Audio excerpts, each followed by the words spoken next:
Tel que mentionné précédemment, au retour du Seigneur Jésus-Christ sur cette terre, il y aura un nouvel ordre mondial. Parole de Dieu affirme, par la bouche du prophète Zacharie, qu'à ce moment-là, Christ sera le roi de toute la terre et il régnera avec la reine qui est sa glorieuse épouse. Non seulement y aura-t-il un nouveau gouvernement mondial sur cette planète, mais en réalité, tout sera changé. Ce sera vraiment un monde nouveau et c'est presque un retour au paradis terrestre comme ce l'était au tout début. Ce n'est pas encore parfait comme nous le verrons, mais c'est presque parfait parce que vraiment tout sera changé. Premièrement, la malédiction qui était tombée sur cette planète à la suite de la chute de nos premiers parents sera retirée. Vous vous souvenez peut-être dans le livre de la Genèse, immédiatement après la rébellion de nos premiers parents, le sol de cette planète a été maudit et la terre ne produit pas ce qu'elle devrait vraiment produire. Mais lorsque le Seigneur Jésus-Christ sera revenu et que nous débuterons cette longue période de 1000 ans, qu'on appelle communément le millénium, cette malédiction sera retirée. Satan lui-même, la Bible nous dit, sera lié dans le fond de l'abîme pendant toute cette longue période, ainsi que ses anges déchus et tous les démons seront complètement inactifs durant cette période-là parce qu'ils seront retenus captifs durant l'abîme. Alors déjà, nous comprenons bien que le monde va changer. Ce sera un monde nouveau. En réalité, comme j'ai mentionné, tout sera changé sur cette planète. Voici une liste des choses que nous trouvons dans la parole du Seigneur, surtout dans le livre d'Ésaïe, dans l'Ancien Testament, parce que c'est ce prophète-là, tout particulièrement, qui nous a communiqué énormément de renseignements, d'informations concernant cette période que nous appelons le règne de 1000 ans, le millénium. Et bien sûr, d'autres prophètes ont annoncé les choses qui vont se produire durant cette période-là. Nous avons même des informations dans le Nouveau Testament concernant le millénium, le règne de paix. Et voici ce que nous trouvons lorsque nous scrutons les Écritures pour mieux connaître ce qui va arriver lorsque le Seigneur Jésus-Christ reviendra sur cette planète. Tout d'abord, la nature elle-même sera changée. Ce sera un retour à la nature comme Dieu l'avait créé au tout début. Les nations elles-mêmes seront changées parce que nous apprenons dans la parole du Seigneur qu'après le retour du Seigneur Jésus-Christ, il y aura ce que nous appelons le jugement des nations et ceux qui seront jugés dignes entreront dans le règne de 1000 ans à titre de nation dans leur corps physique, mais ce seront des nations qui seront changées et nous allons le voir plus en détail un peu plus tard. Les animaux eux-mêmes seront changés. Il n'y aura plus de férocité chez les animaux, mais vont retrouver leur nature telle que Dieu les avait créés au tout début. Ce sera extrêmement lumineux, tellement clair durant cette longue période du millénium que la Bible affirme, c'est dans le livre du prophète Ésaïe, encore une fois, que la lumière du soleil sera comme la lumière de 7 jours consécutifs et que la lumière de la lune sera comme celle du soleil. Alors imaginez comment ce sera lumineux durant le règne de 1000 ans. Les gens vivront longtemps puisque la plupart des gens qui vivront dans leur corps physique durant cette période-là, vivront pendant toute la longue période de 1000 ans. Il y aura beaucoup de joie, il n'y aura plus de tristesse, de malheur, d'épreuves comme nous subissons présentement, mais ce sera vraiment une grande joie qui sera répandue parmi tous les habitants de la planète. Il y aura de la paix, il n'y aura plus de guerre, il n'y aura plus de conflits entre les nations, mais il y aura une paix universelle, ce que les gens désiraient depuis si longtemps, finalement, ça va se produire. La gloire de Dieu sera continuellement présente et manifestée. Alors imaginez la gloire de l'Éternel, la gloire Shekinah, qui une seule fois par année était manifestée dans le lieu très saint du temple à Jérusalem autrefois, sera manifestée continuellement partout sur cette terre. Il y aura de la sainteté, il n'y aura plus de méchanceté, il n'y aura plus d'impureté, mais ce sera une sainteté totale parmi toutes les nations sur cette planète durant toute la période du millénium. Il y aura enfin de la justice, une justice parfaite qui sera manifestée par le roi qui régnera, le Seigneur Jésus-Christ, bien sûr. Et, wow, écoutez bien, la Bible dit, tous les habitants de la planète, à ce moment-là, seront en parfaite santé. Il n'y a plus personne qui sera malade. Il y a même un verset dans le livre du prophète Ésaïe qui dit ceci, « Personne ne dit « je suis malade ». Mais tout le monde sera en parfaite santé. Il n'y aura plus de maladie. Tous seront prospères. Il n'y aura plus de pauvreté, il n'y aura plus de soutien financier du gouvernement parce que tout le monde sera à l'aise. Ce sera la prospérité pour tous les gens qui vivront tout au long du millénium. Il y aura une grande fraternité parmi tous ces gens-là, comme nous le lisons dans le livre du prophète Zacharie, 3e chapitre au verset 10. La gloire et la présence de Dieu, comme j'ai mentionné, seront manifestées continuellement tout au long de cette période. Il y aura une punition immédiate pour celui qui commettra un péché, parce que oui, il y aura encore possibilité de commettre le péché. Nous en parlerons plus en détail un peu plus tard. Mais immédiatement, la punition viendra immédiatement. Puis d'un autre côté, tous les habitants de la planète seront remplis finalement du Saint-Esprit. Ce sera la troisième phase de la grande prophétie de Joël qui avait affirmé que dans les derniers jours, vos fils et vos filles seront remplis du Saint-Esprit. Il y a eu un premier accomplissement de cette prophétie le jour où le Saint-Esprit est descendu sur les 120 disciples dans la chambre haute à Jérusalem. Il y aura un deuxième accomplissement juste à la fin, avant le retour du Seigneur Jésus-Christ, mais la prophétie s'accomplira pleinement dans le millénium puisque tout le monde sera rempli du Saint-Esprit.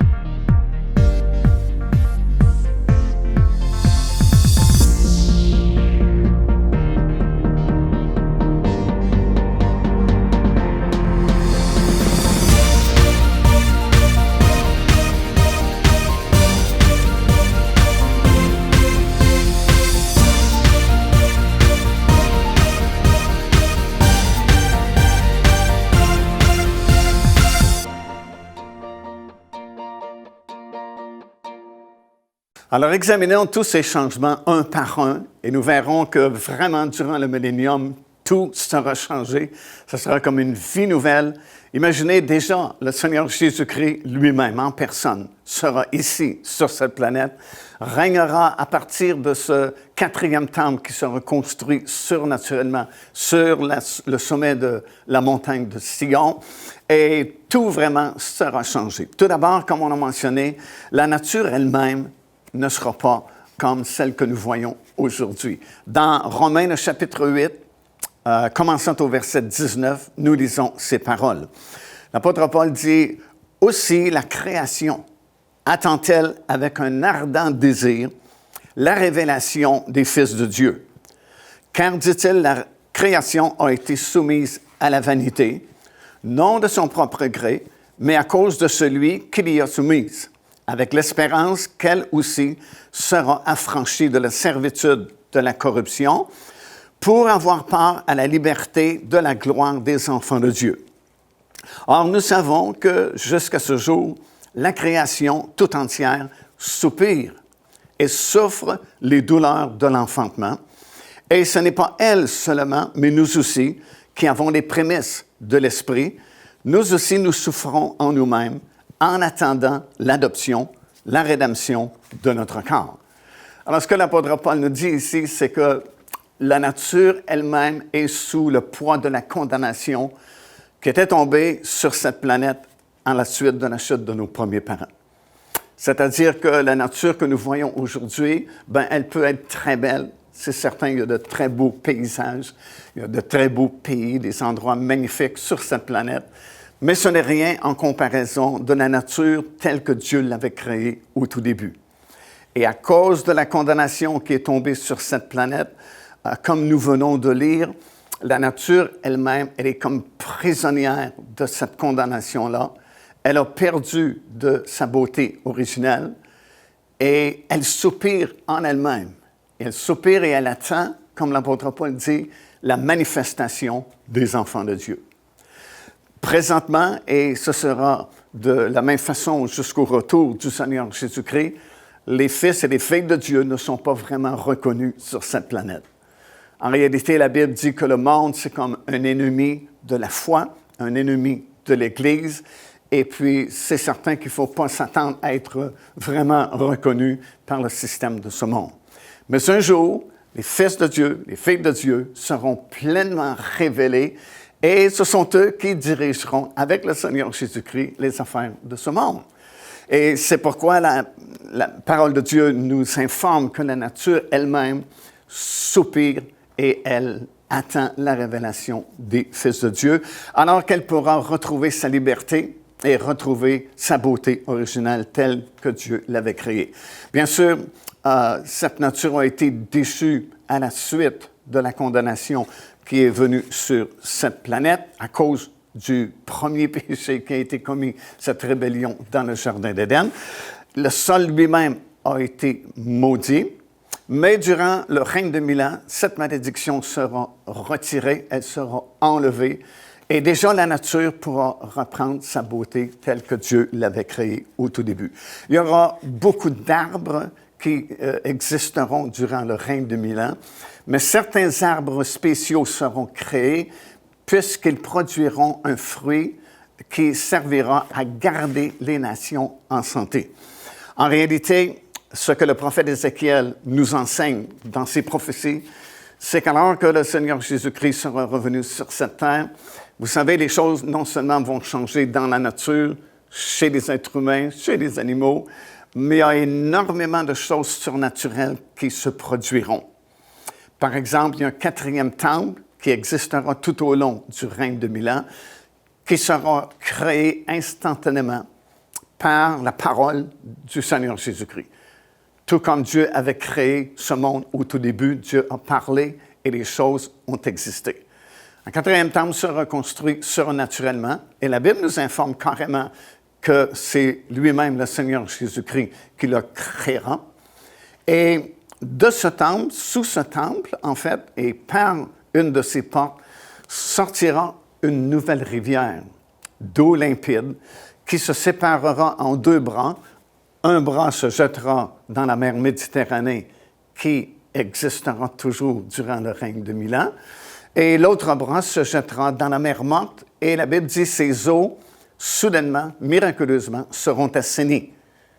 Et même la parole de Dieu nous informe dans le livre du prophète Ézéchiel qu'il y aura une grande quantité de poissons dans la mer Morte qui ne sera plus morte à ce moment-là, puisqu'elle reprendra vie, ces eaux seront assainies. Et le prophète nous informe même que sur le bord des rives de En-Gedi, il y aura beaucoup de pêcheurs qui viendront prendre des poissons dans l'ancienne mer Morte. Et tout au long de ce canal, si vous voulez, qui se dirigera vers la mer Méditerranée et vers la mer Morte, il y aura des arbres qui seront créés, qui produiront un fruit qui servira à garder les nations en santé. Dans nos traductions françaises, c'est qui guérira les nations ou servira pour la guérison des nations, mais c'est dans le sens qu'ils garderont les nations en santé, puisque, comme j'ai mentionné précédemment, le prophète Ésaïe lui-même a déclaré, et il a dit à ce moment-là, personne ne dira « je suis malade ». Alors, ce n'est pas guérison dans le sens qu'ils étaient malades puis ils ont retrouvé la santé, mais ce fruit-là gardera les nations en santé. Alors, ça va être magnifique en beauté, comme nous le verrons plus tard, plus en détail. Même la lumière du soleil sera immensément plus grande, plus claire. Ce sera lumineux, ce sera très clair. Des arbres fruitiers un peu partout. Et puis, cette nature qui va reprendre ses droits, va reprendre sa beauté originale telle que Dieu l'avait planifiée au tout début. Et nous vivrons, nous régnerons avec le Seigneur Jésus-Christ dans ce monde nouveau, dans ce paradis terrestre qui sera retrouvé. Ici l'évangéliste Mario Massicotte qui vous invite à vous inscrire à notre lettre de nouvelles électronique.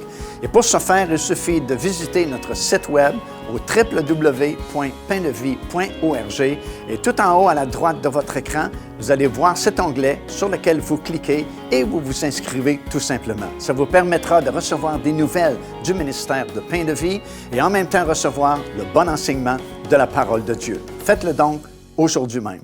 Comme nous l'avons vu précédemment, il y aura deux classes de citoyens qui vivront tout au long du règne de 1000 ans.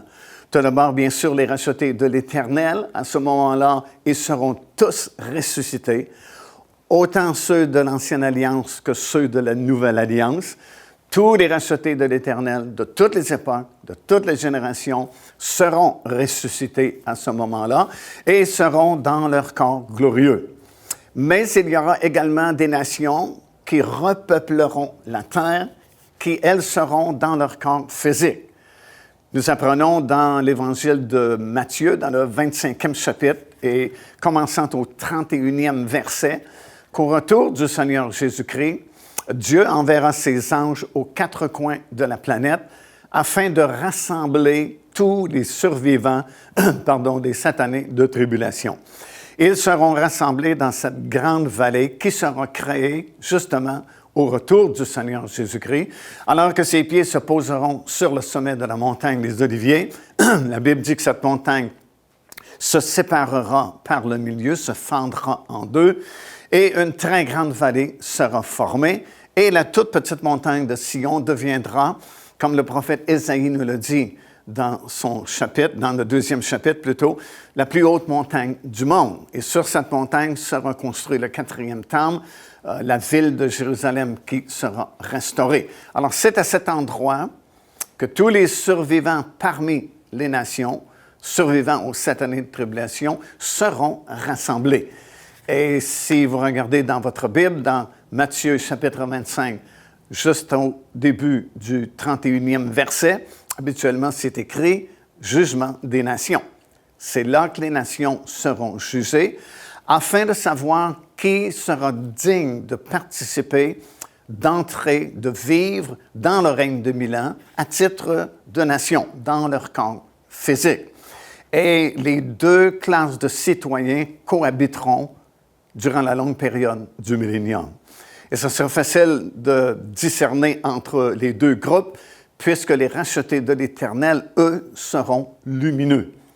Ça, nous apprenons ça dans 1 Corinthiens, le 15e chapitre, alors que Paul nous affirme que nous, les rachetés de l'Éternel, nous allons briller, les uns comme le soleil, les autres comme la lune, les autres comme les étoiles, mais notre corps sera lumineux, tandis que ceux qui seront choisis ou jugés dignes parmi les nations d'entrer dans le règne de 1000 ans et de vivre dans ce règne-là, dans leur corps physique, seront comme ils étaient auparavant, dans leur corps physique, tout simplement.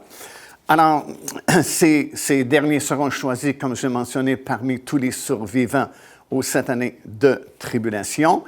Et à ce moment-là, Satan, ses démons et tous les anges déchus qui l'avaient suivi dans sa rébellion contre Dieu seront enchaînés dans le fond de l'abîme.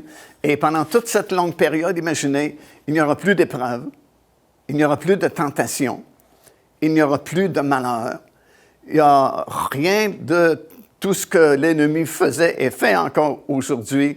Rien de tout cela ne se produira durant le règne de 1000 ans. C'est pourquoi ce sera un monde nouveau. C'est pourquoi tout sera changé. C'est pourquoi, comme nous avons énuméré il y a quelque temps, tous ces changements qui se produiront, il y aura de la paix, il y aura de la joie, il y aura de la prospérité, ce sera la santé pour tout le monde. Tout simplement parce que pour la première fois, depuis la chute de nos premiers parents, il y a des milliers d'années derrière nous, la volonté parfaite de Dieu sera accomplie sur cette planète. Présentement, et depuis très longtemps, en fait, depuis la chute de nos premiers parents dans le jardin d'Éden, la volonté parfaite de Dieu n'a jamais été vraiment accomplie sur cette terre.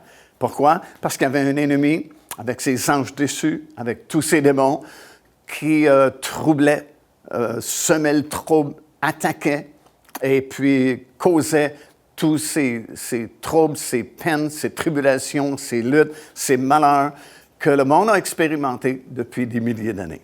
Mais là, Satan, ses démons, ses anges déchus, sont liés dans le fond de l'abîme, sont inopérants durant toute la longue période du millénium. Alors, la volonté parfaite de Dieu pourra enfin s'accomplir sur cette planète. Les nations reviendront un peu comme étaient Adam et Ève avant la chute, si vous voulez, à peu près. Et parce qu'il n'y aura pas de tentation, ce sera la sainteté. Il n'y aura plus de prison sur cette terre parce qu'il n'y aura plus de malfaiteurs, il n'y aura plus d'hôpitaux parce qu'il n'y aura plus de gens malades, il n'y aura plus d'assistance sociale ou de soutien gouvernemental parce que tout le monde sera prospère. Et dans Sophonie, chapitre 3, ça dit même « Je donnerai au peuple des lèvres pures ». Certains pensent que tout le monde parlera hébreu.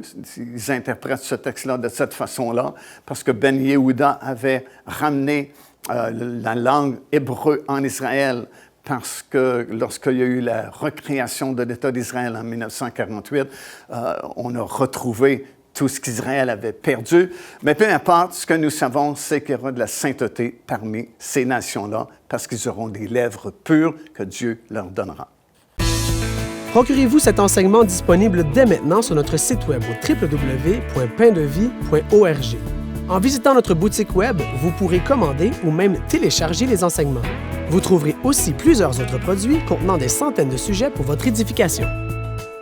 Non seulement cela, mais la Bible nous affirme que la majorité des gens qui feront partie des nations vivront longtemps, en fait vivront pour la plupart d'entre eux, tout au long de cette longue période de 1000 ans. Bien sûr, nous qui serons dans notre corps glorieux, nous ne mourrons jamais parce que nous aurons la vie éternelle et nous serons dans notre corps glorifié, incorruptible. Mais ces nations-là qui repeupleront la terre durant le règne de 1000 ans resteront dans leur corps physique, mais la plupart vivront tout au long de ce règne de 1000 ans. Et il ne faut pas s'étonner de cela parce qu'au tout début, vous savez, Adam et Ève ne devaient même jamais mourir. Le péché est venu à la suite de leur désobéissance. Mais même là, ça a pris longtemps avant que le cours de la vie soit raccourci, parce que déjà Adam a vécu presque 1000 ans. Et si vous lisez la longévité des patriarches et puis des hommes de Dieu dans l'Ancien Testament et des femmes de Dieu, ils vivaient vraiment très longtemps. Écoutez ce que le prophète Ésaïe a dit, c'est dans le chapitre 65 et au verset 20.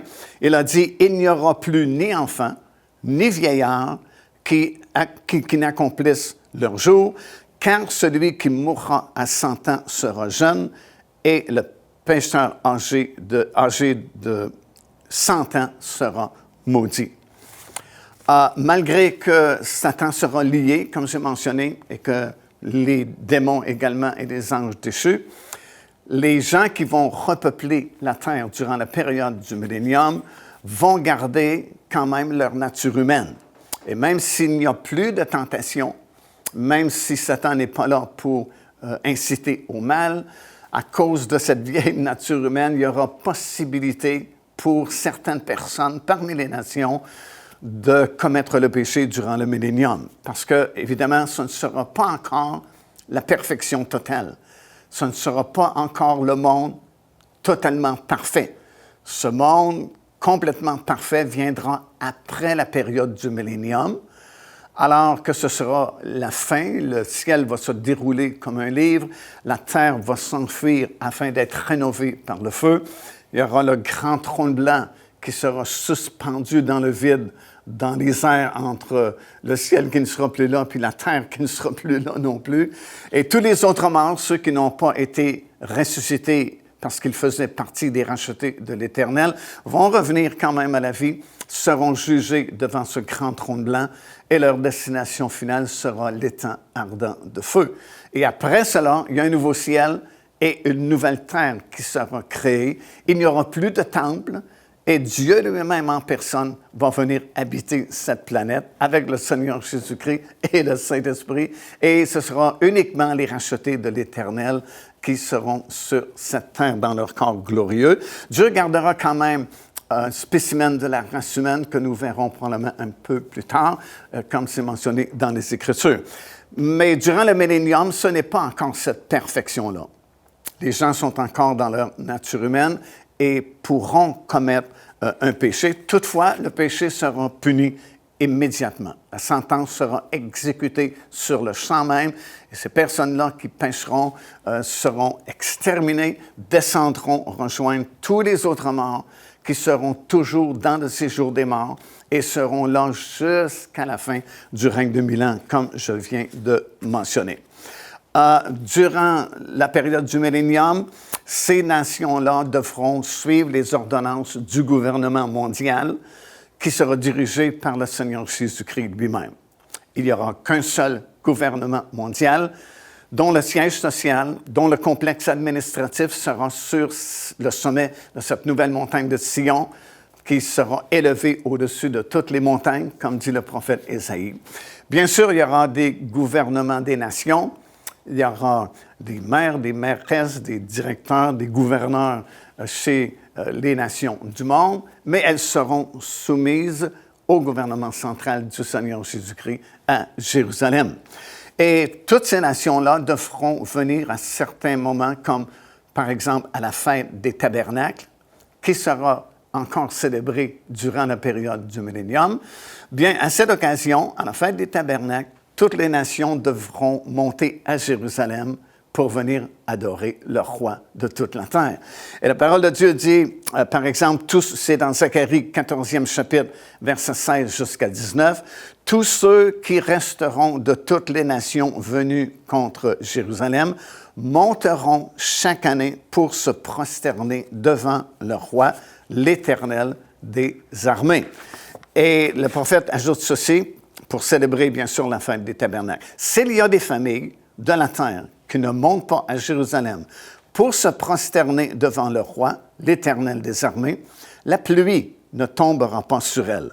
Si la famille d'Égypte ne monte pas, si elle ne vient pas, la pluie ne tombera pas sur elle. Elle sera frappée de la plaie dont l'Éternel frappera les nations qui ne monteront pas pour célébrer la fête des tabernacles. Ce sera le châtiment de l'Égypte, le châtiment de toutes les nations qui ne monteront pas pour célébrer la fête des tabernacles. Alors, non seulement il y aura du péché, mais s'il y a des gens qui désobéissent à certaines ordonnances de ce nouveau gouvernement-là, ben, il y aura une punition sévère qui sera appliquée immédiatement.